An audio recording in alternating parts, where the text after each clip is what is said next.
다음으로 자유낙하 운동에 대해서 얘기를 나눠보겠습니다.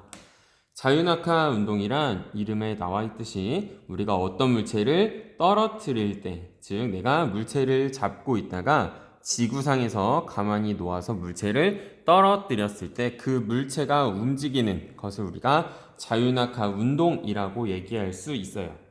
그래서 한 가지 상황을 우리가 그려보기 위해서 지표면에서, 즉 지구에서 우리가 어떤 물체를 동그랗게 생긴 이 물체를 잡고 있다가 이제 내가 이 물체를 놓을 거예요.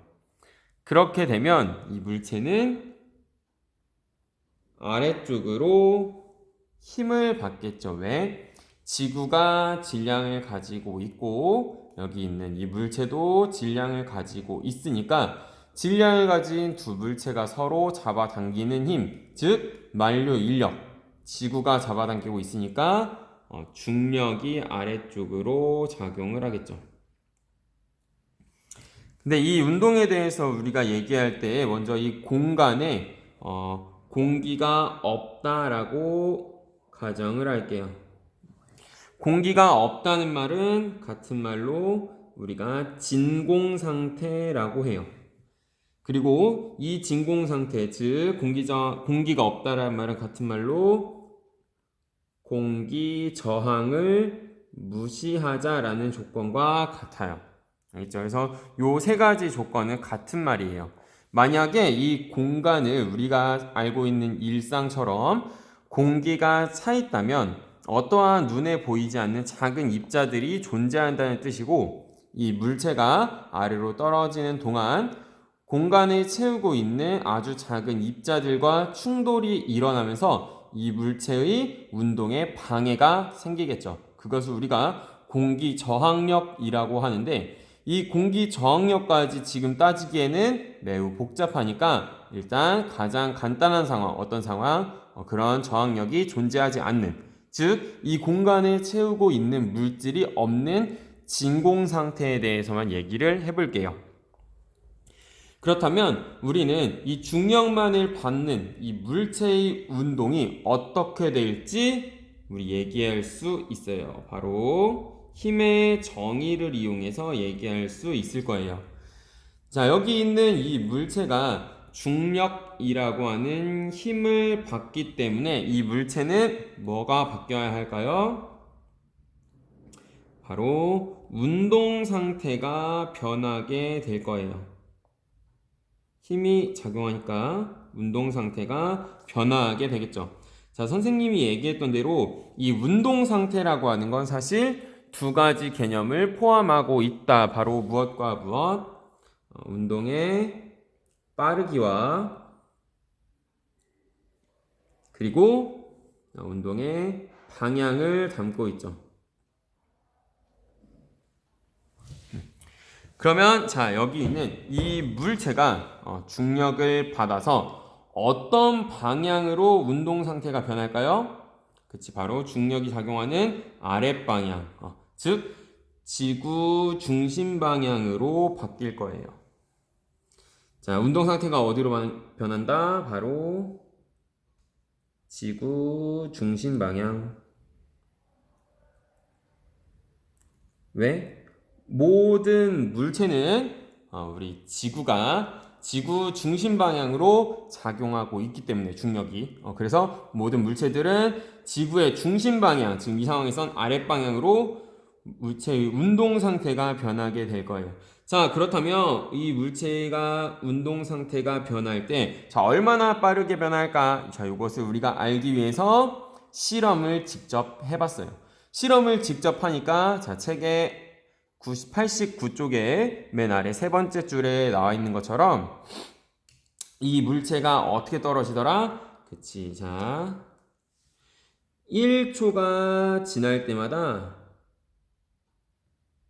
이 물체가 9.8 m/s의 속력으로 변하더라 라는 거죠.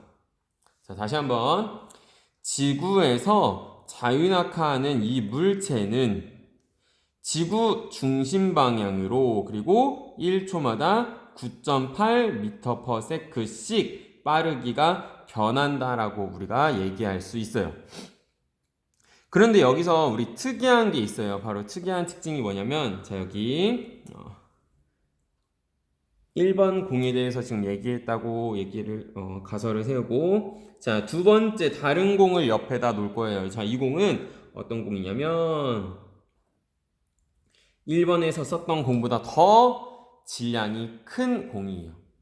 질량이 더 크다는 말은 이 물체가 받는 중력의 크기가 더 크다라는 거죠. 그래서 선생님이 화살표를 좀 길게 그렸어요. 근데 놀랍게도 이 실험을 직접 해보면 이 두 물체가 어떻게 돼요? 아래로 동시에 떨어지게 된다는 걸 알 수 있어요. 자, 근데 그게 얼마씩이다? 질량이 작던, 질량이 크던 1초마다 9.8m/s씩 변한다라는 거죠.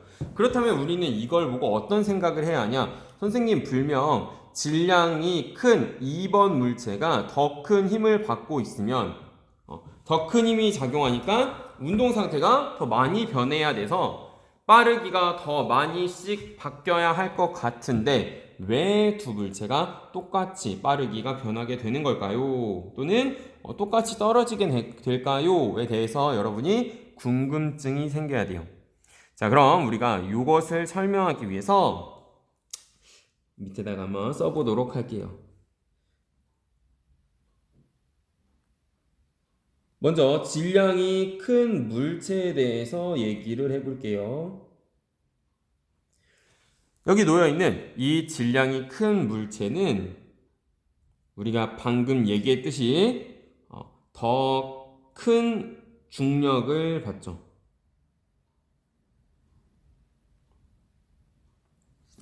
더 큰 중력, 즉 더 큰 힘이 작용한다는 말은 운동 상태가 더 많이 변한다라고 얘기할 수 있겠죠. 즉 운동 상태 변화가 더 크겠죠. 더 큰 힘이 작용하니까. 자, 이렇게 설명이 될 거예요. 자, 근데 우리가 놓치고 있는 게 있어요. 바로 이 질량이라고 하는 질량의 개념이에요. 자, 우리 질량의 정의 어떻게 얘기했었죠? 질량이란 바로 물체가 가지고 있는 관성의 정도였어요. 따라서 질량이 큰 물체는 더욱 큰 관성을 갖게 될 거예요. 관성이 크다는 건 무슨 뜻일까? 관성이 클수록 운동 상태가 변하지 않으려고 한다라고 했죠. 왜? 우리 관성이라고 하는 건 물체가 가지고 있는 원래의 운동 상태를 유지하려고 하는 성질인데, 관성이 크다는 건 결국 물체가 운동 상태를 계속 유지하려고 한다. 즉 운동 상태의 변화가 더 어떻다? 작다라는 거죠.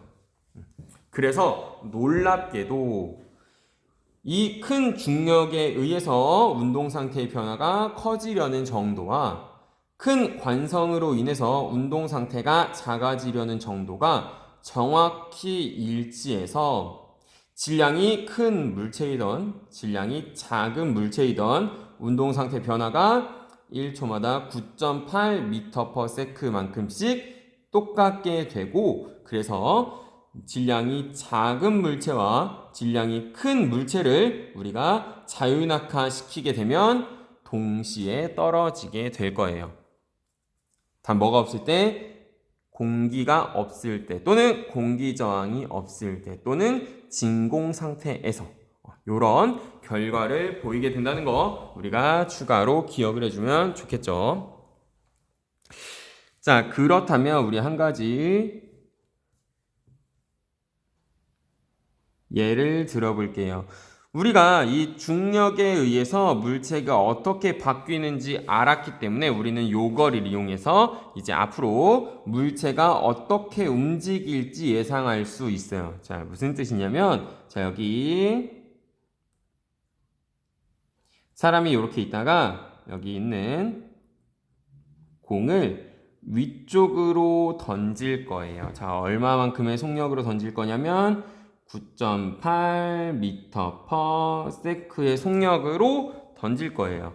그렇다면 우리는 이 물체가 던져지고 나서 1초 뒤의 속력 얼마라고 알 수 있을까요? 자, 여기서 보았듯이 이 물체는 사람의 손을 떠나는 순간부터 중력만 받게 되겠죠. 자, 단지 여기는 진공. 중력만 받게 되니까 이 물체는 운동 상태가 1초마다 9.8m/s씩 바뀔 거예요. 어디로? 지구 중심 방향으로. 지구 중심 방향으로. 따라서 위쪽으로 9.8m/s의 속력으로 빠르기로 던져진 이 물체는 1초가 지나면 아래쪽으로 9.8만큼 바뀌니까 요 위쪽으로 9.8이 어떻게 돼? 0으로 지워지겠죠. 즉 위쪽으로 9.8이었는데 1초가 지나면 아래쪽으로 9.8만큼 변해서 정지하게 될 거예요. 자, 또 추가로 이 상태에서 1초가 더 지나서 만약에 2초가 되면 어떻게 될까? 1초가 지나면 멈췄다가 다시 1초가 지나면 이제 아래쪽으로 9.8m/s의 운동을 하게 되겠죠. 방향은 아래쪽이라는 뜻으로 우리 여기다 괄호치고 R라고만 써줄게요. 그래서 우리는 이제 우리가 무엇을 알 수 있냐? 지구상에서 이 물체가 던져졌을 때, 즉 자유낙하할 때 이 물체가 어떤 시간에 어떤 빠르기로 움직일 수 있는지를 이렇게 예측할 수 있게 된 거예요. 그래서 가장 중요한 건 정리하면 자유낙하하는 물체는 어느 방향으로? 지구 중심 방향으로 얼마만큼? 1초에 9.8m/s 만큼의 빠르기로 변하게 된다라는 거 기억하면 될 것 같네요. 자, 고생했고 수업은 여기까지 할게요.